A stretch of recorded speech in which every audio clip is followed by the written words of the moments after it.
All right, welcome in another episode of the Goodman, Hummel, and McCall podcast. And I'm the winner today. I'm the winner Where are we? because, Hold on. We're missing somebody.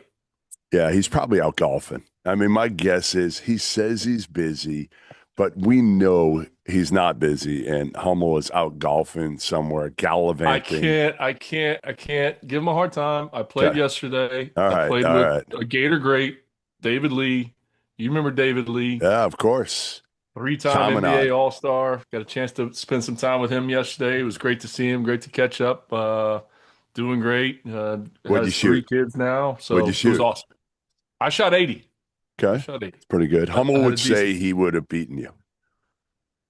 I think he's pretty humble though, Robbie Hummel. He's not going to say he would Humble? have beaten me. Wait, Yeah. we're calling him humble Hummel now? I don't think so. Okay. I will push back on that. I Okay. will All right. absolutely push back on that. All right. All right. It's been a good week. I'm going to try to be fairly tame here because I'm in the Delta Sky Lounge here at Logan Airport, ready to fly back to Charleston. Wasn't as cold. I've been on the road for like 6 days. Flew into Boston Friday night, saw my boys. Saturday, went to UConn BYU. Then went out after that, which was fun. Saw some other buddies, but that game was a great atmosphere, Ooh. great environment. Then earlier in the day, actually, I went to two other games, halves of games. I saw BU and Northeastern play Vermont and Merrimack. So I saw parts of those games. Shout out to Joe Jones. That's my guy. Joe Jones, man, they have no players right now. They're down like five dudes. So they're Ooh. struggling. Then went to see my parents, which was great down the Cape. Then went to New York, Champions Classic. And then last night drove to Stores yesterday and saw the Arizona UConn game. And now heading back for the Charleston Classic tomorrow. Four games tomorrow. Did you get stared down last night too by Coach Hurley, or did you just kind No, of we're good let that now. be? And when he was staring you down Yeah. after the BYU game, at any point in time were you like concerned? Was there like No, a so level of concern? no, we broke the ice in the media room before we did that interview. He walked in. It was so funny. He walked in and his three players were on the podium and he didn't see me. He walks in and I was kind of standing in a spot that he had to get by me. And he looks up and he sees me and he just gives me this big kind of shit-eating grin, smirk, whatever. So I looked at him and I go, what are you staring at? And that kind of broke the ice. That Oh, broke the ice. nice, Then he called nice. me a name. I had a buddy of mine who was doing camera work for me that night, and he called me a mean spirited name to my buddy. So I don't know. Maybe he didn't take his gummies that day or something. Hurley, I'm not sure what it was, but we're on good terms. Don't get me wrapped up in that. Don't get me It's wrapped up actually in that. great. Listen, I've known Dan Hurley for 25 years. And the only thing I've ever said that probably could ever be construed as negative about Dan Hurley is, again, how I feel like he treats the refs at times. And I thought he was better last night. And we could start with the UConn Yeah, we can. I mean, game we can start. last night. I think, and he said this to you when you were talking to him after the BYU game. And I'm just speaking on my Yeah. personal Yeah. experience being at UMass when he was at Rhode Island. No. I never in the games that we played, in one of them they blew us out, and the other one it was a close game. They fouled us up three, and I ran a play that called kamikaze. Okay. Lawan Pipkins, great guard, ended up going to Providence. I said, Lawan, we're running kamikaze. Fake like you're going to dribble on your free throw it off the front of the rim, catch it, and shoot it. Uh, And the play worked. Referee called a lane violation. I actually got a call from Brian Kersey, commissioner of officials, like, I don't know if it was a lane violation. really? Kamikaze worked that night. So we Okay. almost had a chance. But he always treated me with such respect during the games. Yeah. And I think it's because of his relationship with Coach Donovan, and Rashawn Burno was on his brother's staff for Yeah. so many years. So I think that played into it. Like, he always treated me with the utmost respect. But when he knows that he has a good team, Yes. and he said it to you, Yeah. when he knows he has a good Yeah. team, Yeah. some of the things with the officials is him trying to fire up his team. Sure. That's what he's doing. Yeah. Like, Yeah. that is what he's doing. So he knows he has a good team this year. But And he last held it. night's game, what I mean, first of all, what a game, what an environment, Yes. right? I Like, missed that. I tweeted that at the beginning of the game, Matt. I missed the fact that, hey, these neutral site games, Champions Classic was great, but it ain't Gamble Pavilion. It ain't McHale.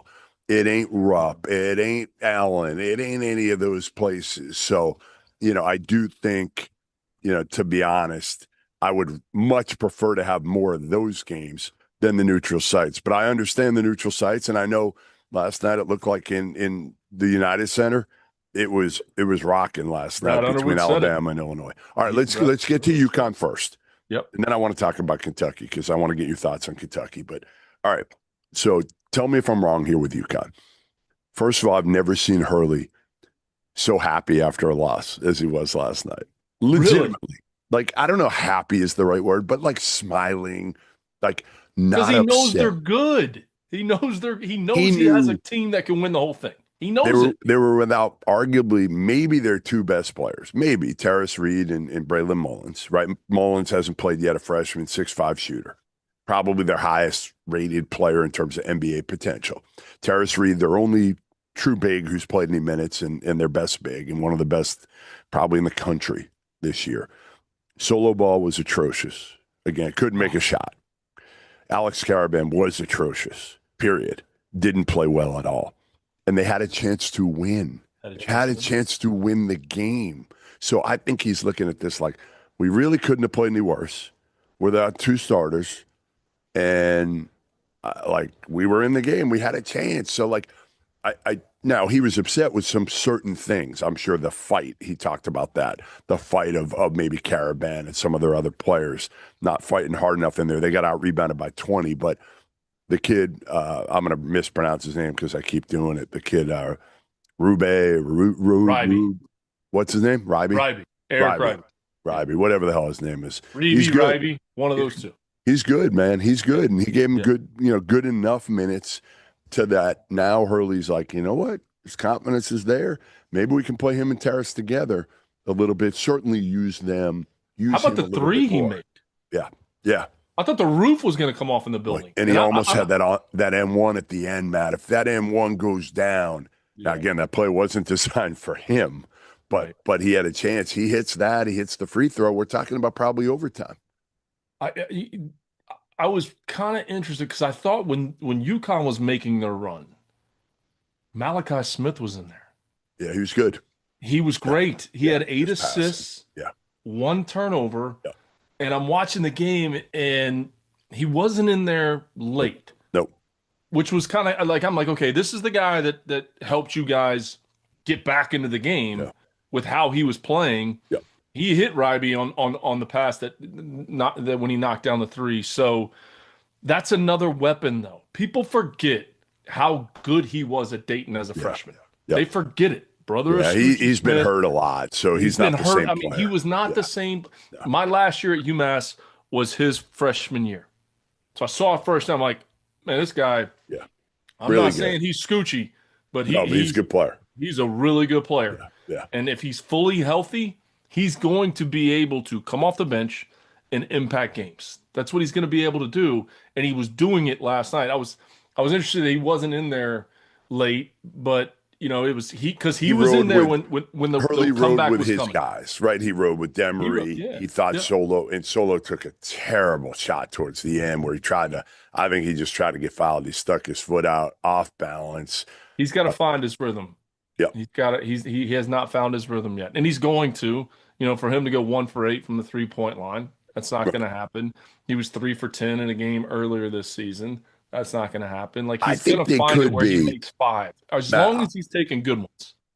I think when we're looking up in February, I think we might see UConn as the best team in the country again. I really I don't believe that. disagree. Like it would not I don't, shock me at all. I don't At all. disagree. Let me No, ask you this, Jeff. These teams, Arizona, UConn, yeah. Alabama, Illinois, and I'm just using those 4 as an example because I think if you look at those 4, I'd probably put Duke in that category too, Yep. just in terms of how difficult their schedules are. Oh, it's awesome though. But It's when they awesome. run into a team that, let's just throw an ACC team out there that's playing, I don't know, 2 two BCS, Yeah. power four games, like Yeah. two, Yeah. like they're gonna blow through them because of Yeah. this. Like this, not that like these coaches that are able to Michigan State, like these coaches that are able to schedule this way and create Yeah. more buzz right now around college Yeah. basketball, it's going to benefit them in March. It will, Tommy Lloyd said that. 100%. What he said, though, too, Matt, was we do it, but we do it because we can. We're Arizona. We have these possibilities. Not everybody has these. Now, there are some coaches that have them that don't utilize them, right? They just don't play those type of games.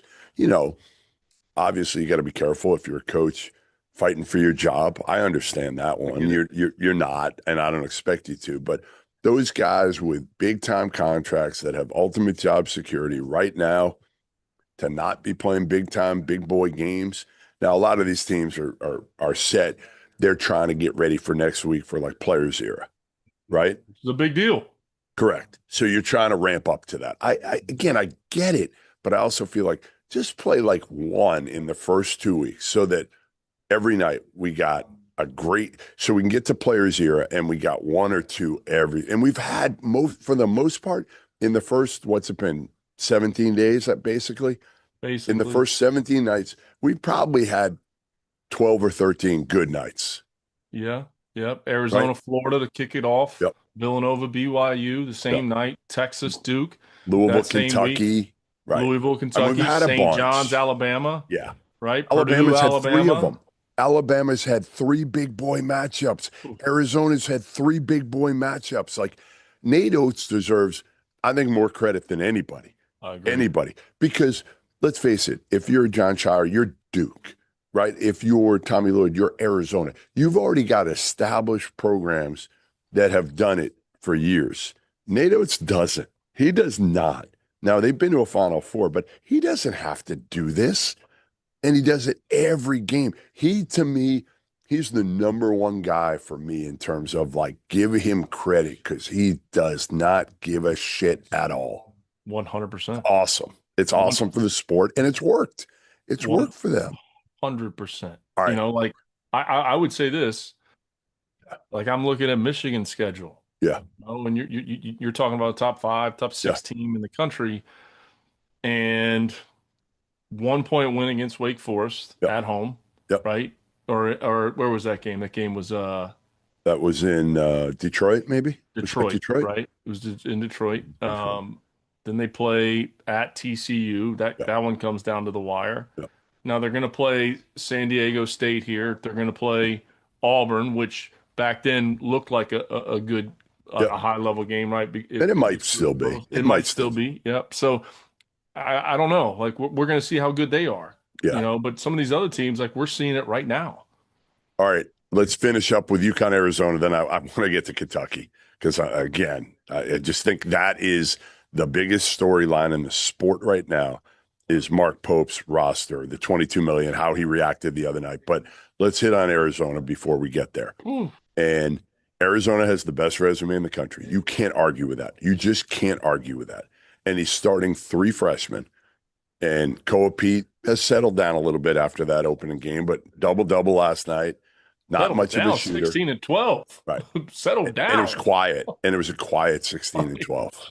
Braden Burry's got in foul trouble early. He wasn't great. The kid, Karmchekov or whatever his name is. I'm so bad with these international guys right now. I gotta have a whole sheet in front of me. He's really good, Matt. He can't shoot it great, but man, he's tough. He's a Dan Hurley type player, and I think if Caravan, it sounded like if Caravan didn't go back to UConn was going to go after him, Karchenkov, and Arizona got him instead, and he's a killer, man. He's tough. He's athletic. He defends. He can get to the basket. So I like this Arizona team. And to me, they deserve to be the number one team in the country right now. But you could see it on Tommy Lloyd's face when I talked to him before the game and after the game. Like, he knows, like, these are great wins. But ultimately, nobody's going to remember these wins come March at Arizona. It's all about, for him, can you get this team better? Can you continue to get better so that you can make a run to the Final Four? Because that's what they care about. We had Terry Francona on After Dark last night. Arizona legend. Mhm. And even he said it. He's like, man, I'll fly back. I'll get back for the parade, even though it's going to be, the start of the baseball season. I'll find a way to get back for the parade if we win a title at Arizona. He's at every game. The biggest concern for me when it comes to Arizona, I don't know what they're ranked now on 3-point shooting, but they were like 2 for 10 in the first half last night. Didn't shoot it well from three again. And I just worry. I worry that Kenya wins 6 straight without a dude, a sniper on that team, and they don't have one. Delorso can be at times, but they I don't mean, have a he sniper. kept them in the game Yep, against he UCLA did. to He be did. able to win that game. Yep. But Like, he's a there's no question piece. about He's it. a piece. Like, They need Burries. They need Burries to yeah, be that guy, and he hasn't been that guy yet. But it's early. yeah. I mean, you look at their numbers right now: 314th in the country Wow. in 3-point field goals made. 75 in percentage, but they're not attempting a lot. Nope. Nope. 360th in the country in attempts. Jeff, you can make an argument right now. Jaden Bradley's the best player in the Big 12. It's been awesome. 21 last night, Yep. 27 against Florida, and in a grind out, knockdown, drag out, heavyweight title fight against UCLA, has 15, 4 rebounds, and 3 assists. And he makes every But play with the against the game on the two, line. I don't know if UCLA, and I still think UCLA can get to a Final Four. I'm taking nothing away from them Maybe. because I think they're Maybe. really, really good. But if you look at it, Florida preseason top 3 or 4. I don't know. I think you would agree with me. Yeah. I don't think they're there right No, they're now. not that. They're not Not that. saying not saying that they can't get to a Right. Sweet 16 Elite Right. Eight. I'm not Yeah. saying that. But still, to have 27 in the first game of the season against a top five team and follow it up with 21 against a top five team last night. You could make the case right now he's the best player in the Big 12. And he's the ultimate closer right now. Whew. That's the thing that Matt, like, I didn't see coming. I remember at Alabama, he really struggled as a freshman. And he's not your traditional point guard, obviously, not an elite shooter, but man, he can get downhill. He can make shots from three, but he can get downhill and just make plays, especially when the game's on the line. And, those young guys look to him. Like, he's grown into a guy. I think he's maybe the most underrated player in the country right now because nobody's talking about him. Nobody's really, I mean, a little bit now, but like that dude made the play of the game last night. He just he bullied those UConn guards. Um, so I think Arizona's in the mix there, but I think again, my biggest worry for them winning 6 straight is they have one of those games in the NCAA tournament where they end up shooting, 2 for 17 or something like that. They've got to find a way, and they're really big, and they did it again. Listen, Terrace Reed wasn't on the court last night, and if Terrace Reed's on the court, Krivas isn't doing what he's doing. He's not, in drop coverage. They were scared to go at him. The floaters weren't working. And ultimately, you look at what Terrace Reed would have been able to do. I mean, those guys, the three bigs for Arizona, I think out-rebounded, if you look at it, I think they out-rebounded UConn by 10, just those three bigs. So Mm. they took advantage. They played bully ball on a UConn team that was undersized and not nearly as talented. All right, let's get to the Kentucky Wildcats, who, again, the biggest story in college basketball right now, the $22 million payroll, the fact that Mark Pope has kind of leaned into the fact that, yeah, we got money and it's on me if I don't win this year. I remember talking to him in the preseason and he's like, it's on me. Well, he said it's on him the other night when they lost to Michigan State and they got spanked by Michigan State. It wasn't even close. The effort was terrible. The execution was terrible. They weren't guarding in the first half. They couldn't make shots. They looked dysfunctional. There's obviously something going on in that locker room because Mark Pope would not have been nearly as distraught as he was in the postgame, Matt. I've done this a long time, and I don't ever remember a coach acting like that, looking like that after a November loss that really, isn't going to impact him all that much down the line, but maybe it will just because he sees this thing spiraling right now. Yeah, Okay, let's start here. Biggest job in college basketball? Absolutely. I mean, Yeah. like it's a Shark Tank. Yes. Like it is a Shark Tank. I mean, Tubby Smith won a national championship there, and fans are putting for sale signs in his front yard. Yeah. Like the expectation at Kentucky, I would say it's higher than North Carolina. Fans there, BBN, they are the most critical fans about what we're doing on this platform. They're the Yep. most critical fans about who their coach is and what they're doing in terms of basketball. It's a Shark Tank. Yep. He's putting an enormous amount of pressure on himself. I asked him at SEC Media Day on Sirius XM. I said to him, the question was, do you ever get a chance to turn it off and catch your breath? And he said, Matt, we get one crack at this. And me and my wife made the decision. This is a once in a lifetime job. You get one crack at it. We have to go all in on everything, on all the antics, on all the positivity with the fan base and the joking and laughing around with the jury duty and all that. Fans play into that. But in between the lines, it's going to boil down to wins and losses. Yeah. And you're talking about a guy that's the former head coach at Utah Valley. Great job, won 77 games there. BYU, great job, won 110 games there. But been to two NCAA tournaments before he got to Kentucky. Yeah. It's a Yeah. different it's a different deal. And I still think he's trying to figure out who he is. And what does Mm. culture mean to him? Because BYU is a different job from Kentucky. Utah Valley is damn sure a different job from Kentucky. So we can go out and pay and get the highest payroll roster in the country. And now what happens? Those expectations go up an even bigger notch. But you don't know what's going on in the locker room. You have no idea what's going on in the locker room.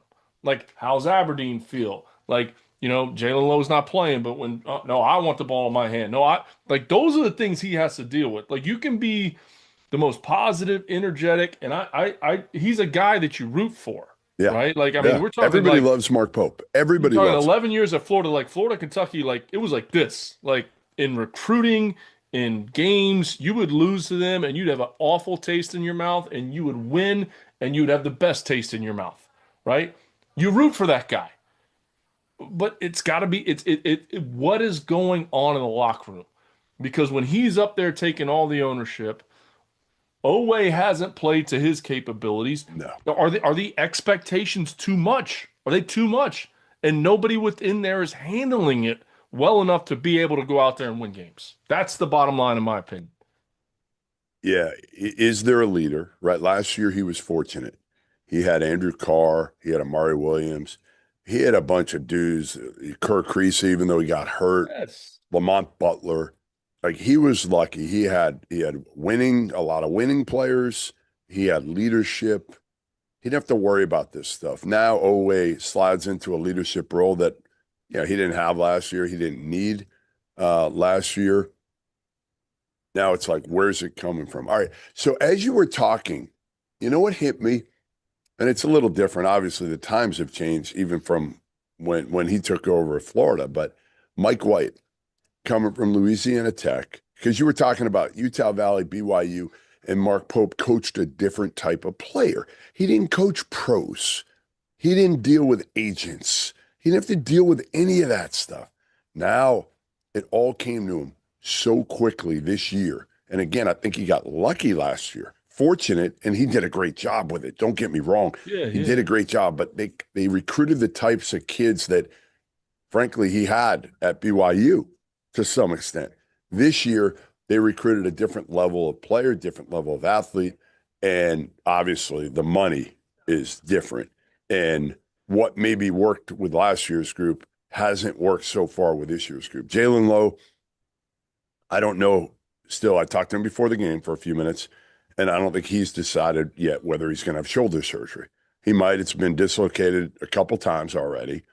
So I think he's going to wait a little while and see what happens. Talk to Jaden Quaintance, and it sounds like he expects to be back at some point in December. That's the hope. We'll see what happens there as well. But yeah, this thing, I just, man, it was sad almost because Mark Pope is the most upbeat dude in the world when you talk to him. This is the first time I've ever seen him like that. And it was almost like, again, somebody had like kidnapped his dog or something. And like, man, you just want to be like, Mark, it's gonna be okay. But in his mind, he's got so much pride in this program too, Matt, that it's like, no, this isn't okay. This is not okay. We went out there and laid an egg, and I saw this coming. I But think that's he what he saw, was that's thinking, the Matt. thing, Jeff. He saw That it is the coming. thing. Yeah, When you exceed expectations in year one, when you exceed them, I have not done it on a Kentucky level. yeah, I'm speaking on my own. I exceeded expectations in year one at Chattanooga. We were yeah, not as good in year two, and I knew it. I knew it, especially when we lost our starting power forward, who was our glue guy in a scrimmage to Auburn. yeah. UMass exceeded expectations in year Early. one. Yeah, I knew culturally going into year two, we were not in a good place. yeah. And then when it starts going one way, and all these fans and everybody kind of think like, whoa, whoa, whoa, whoa, what, like, what, you don't know culturally what's going on in the locker room. You're just seeing a roster on paper that's one of the highest paid, if not the highest paid roster in the entire country. You have no idea what's going on in there. And And to don't you me, think now? that the injuries are playing into this. There's no Yeah, of question. course. They're playing into this, so we have to take that into consideration. But to me, this team not reaching its potential is a cultural issue on the things that are going on, and you could see it. You could see like he know like Mark Pope knows They're like disconnected. they're They are disconnected. completely disconnected. That's the word when I watched that Kentucky team that stood out to me over and over and over. And you just wonder if they've got these individual agendas that Yes, ultimately, again, because in the old days, what would you have?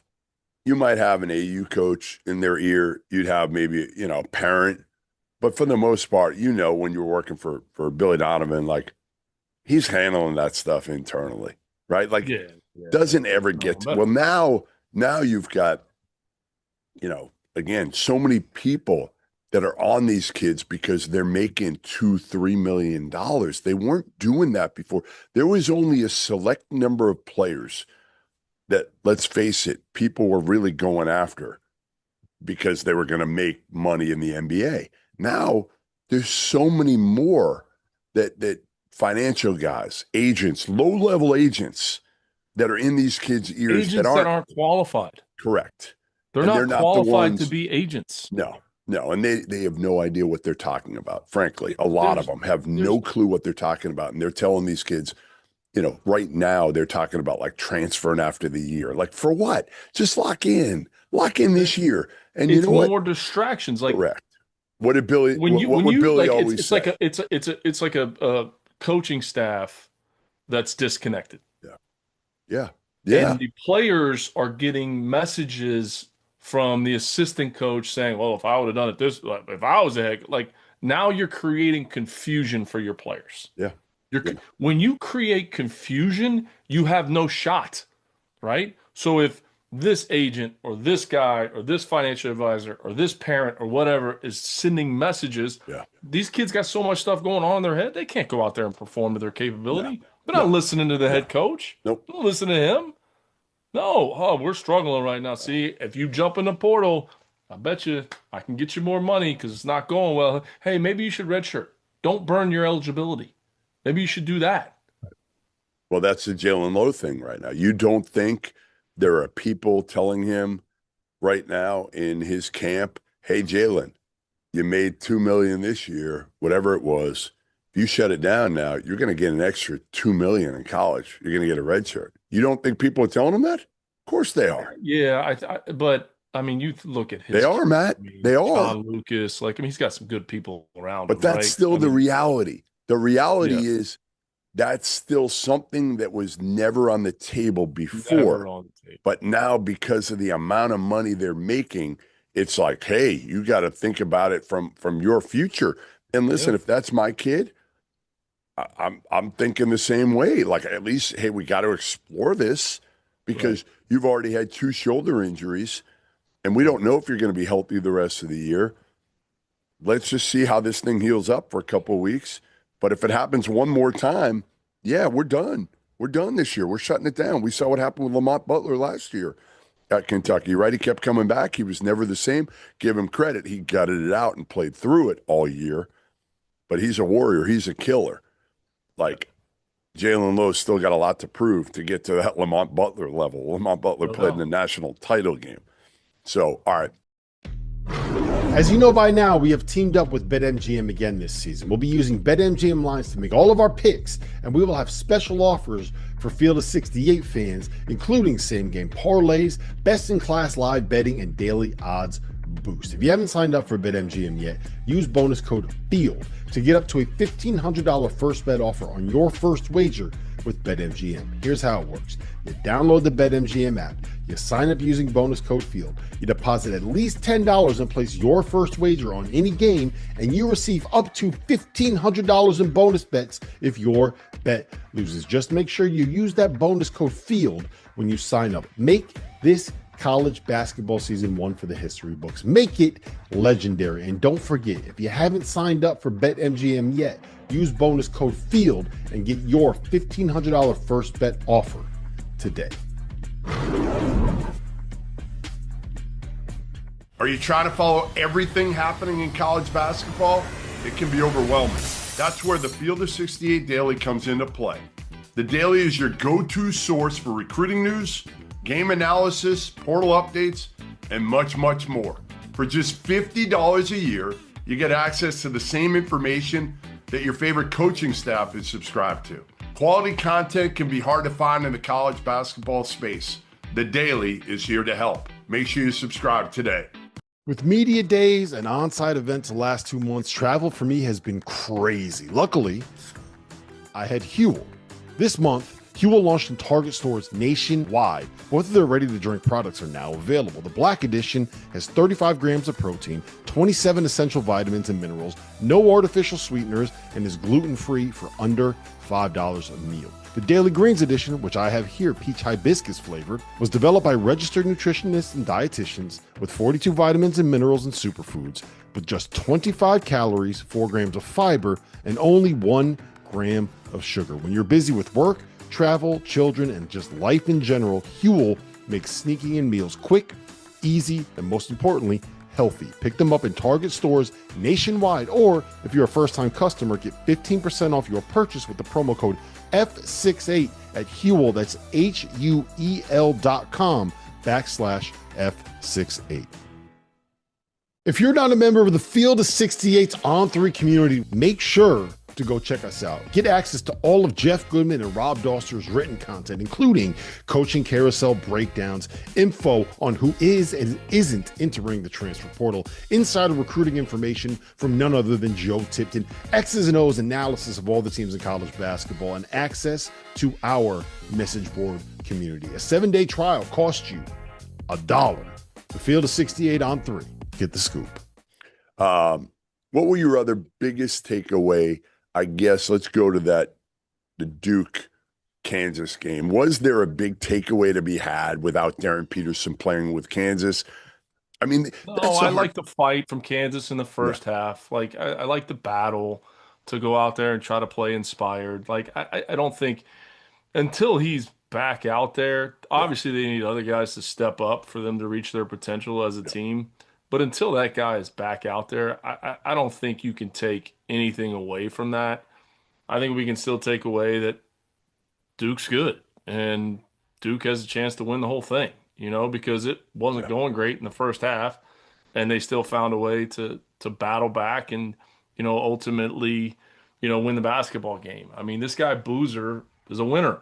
Yeah. Like, he's a winner. I mean, flat out. He's a winner. Do you think their point guard play gonna be good enough? Because that's the only thing that I still a little bit am concerned about. Like, obviously we know Isaiah Evans can shoot the shit out of it. Dame Sarr is a big time athlete, defender, driver, all that. You got Boozer and Gangba down low. You got some good pieces coming off the bench, right? Kamenia, My only question is, how is this point guard situation gonna develop?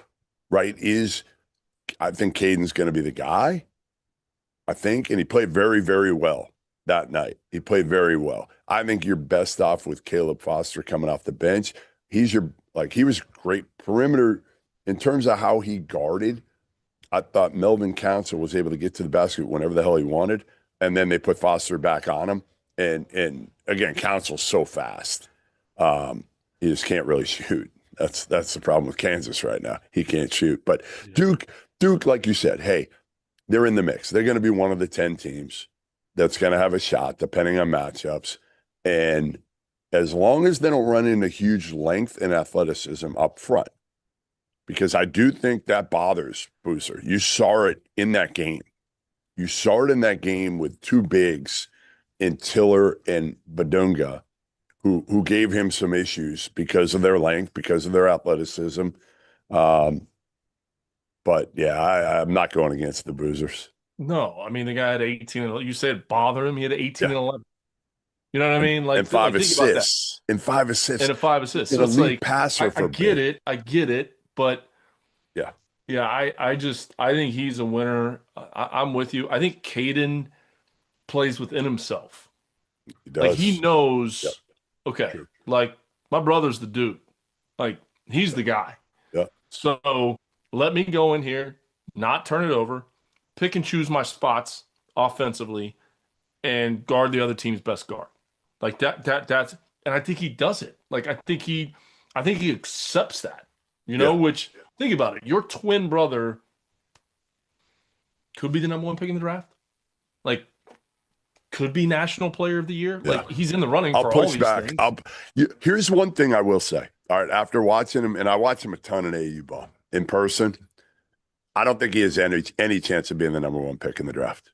Okay. Zero. But I'm saying he's a top point in 7 of, pick. like, He's a top Caden 7 pick. Yes. accepts his role. Yes. Oh yeah, 100%. Which to me, that can't be easy when your twin brother is doing what he's doing. I think Like, he's used to it by now.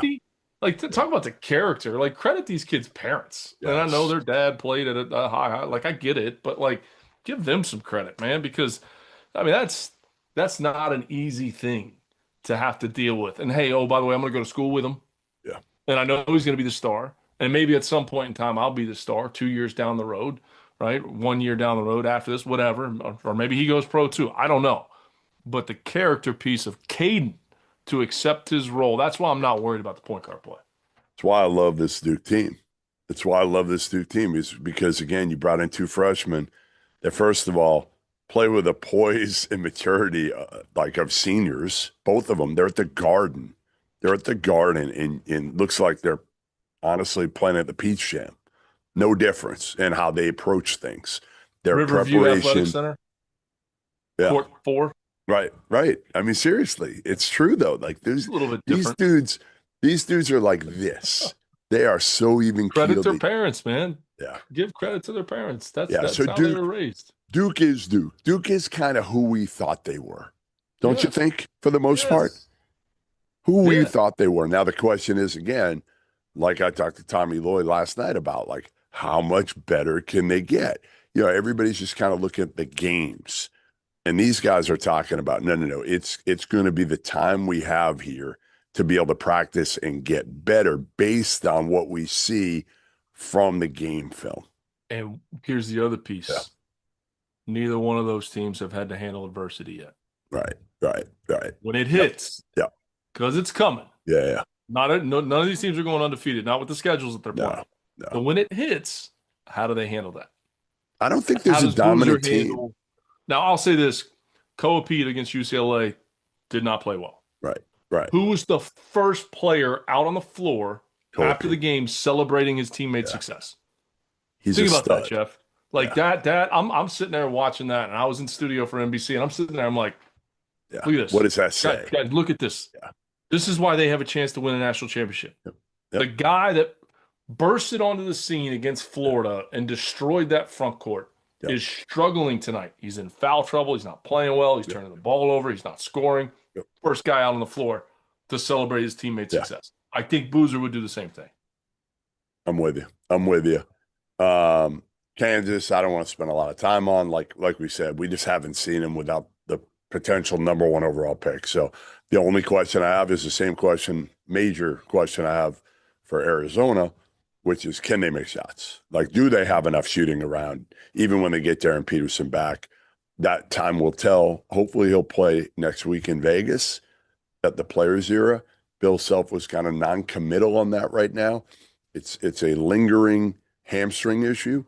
And, talking to Bill, it was, hey, listen, we don't want to put him out there. And then he pulls this thing again and he's out for 6 weeks and then his season's over. They know it. I mean, think about that. If you put the kid out there now and he's out and he really pulls it and he's out a month and a half, does he even come back at that point? Because you're not going to be any good without him. You're going to be an NIT. Seriously, you're a fringe NCAA tournament team. And at that point, you're talking about, maybe, January-ish coming back. I mean, you would think he comes back, but it's not worth it. It's not worth it. Yeah. Yeah, I mean, the future of him too. I mean, that's quickly, give me your I got a flight to catch here in a few. Give me your quick Go thoughts. Get some of that chicken in the Delta Sky. How's the Delta Sky Club in Logan? Is it good? Is the food solid? good? It's not New York. It's not LaGuardia. Isn't it amazing how it kind of varies? Yes. Like the food at the Palm Beach Sky Club, but you go to LaGuardia.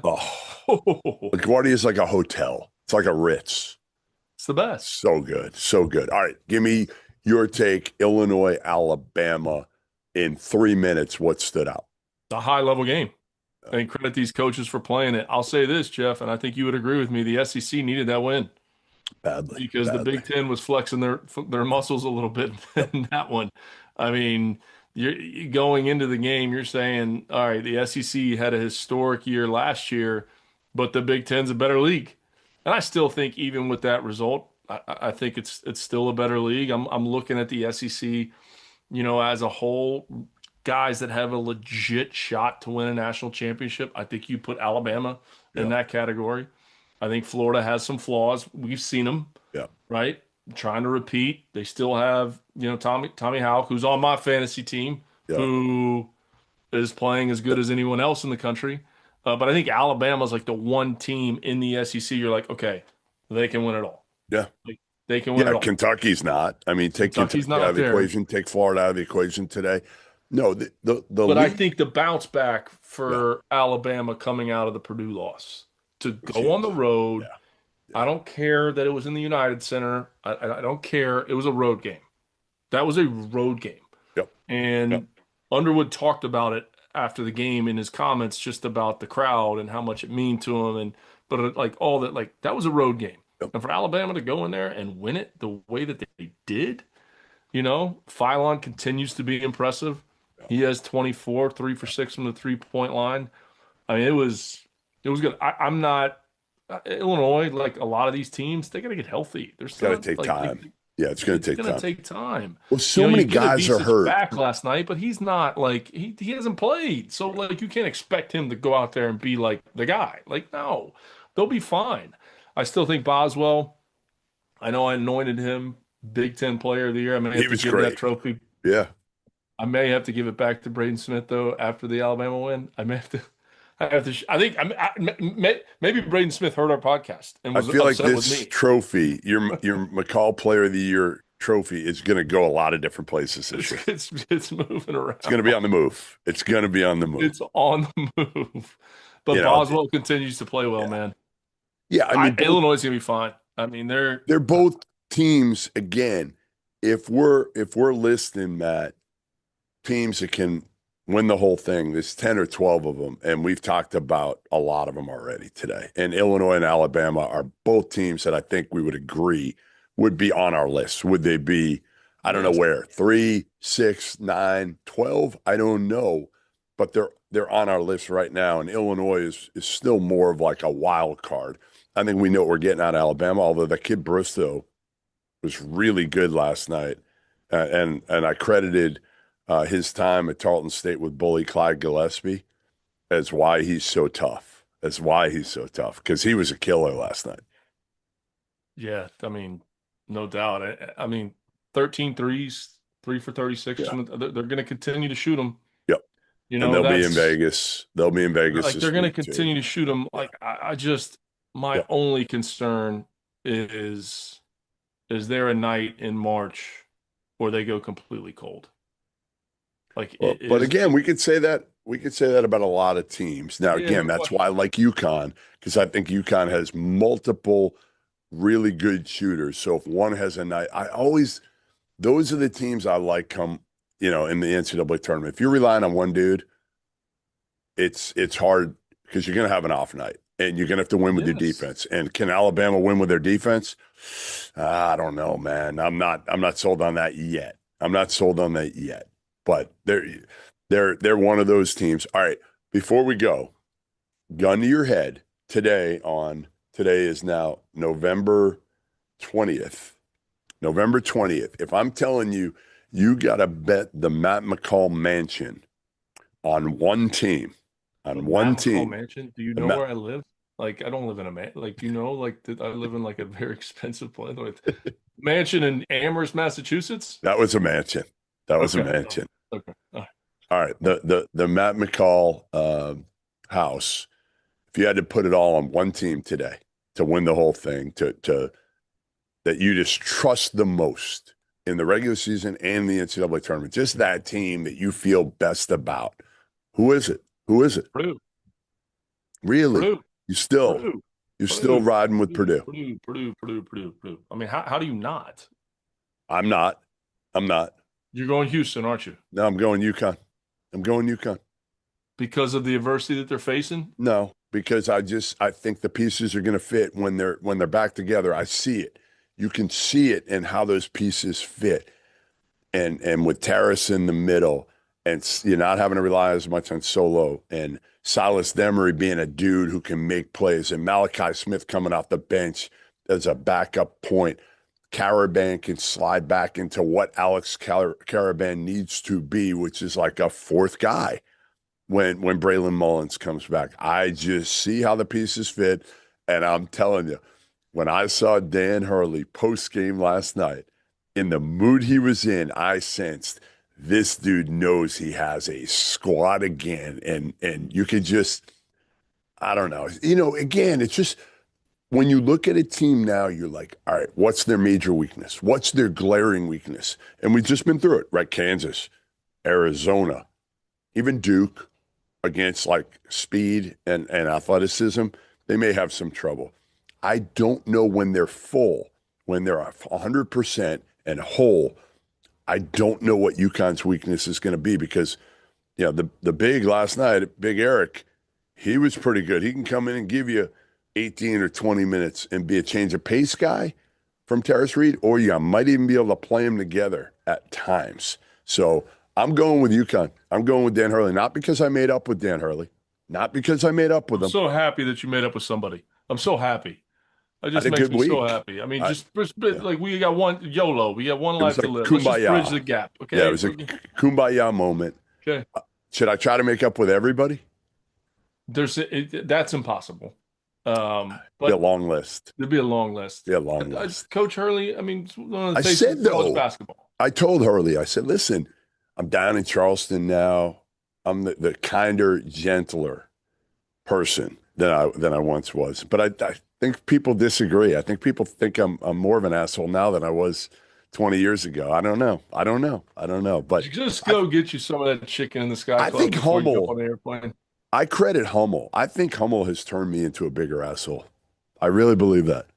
Where is he? What hole is he on? I don't know. I think he's maybe on the 16 right now. I don't know. My sources say it's another poor round for Robbie Hummel. And with that, we'll see you next week. Goodman, Hummel, McCall, thanks for joining us.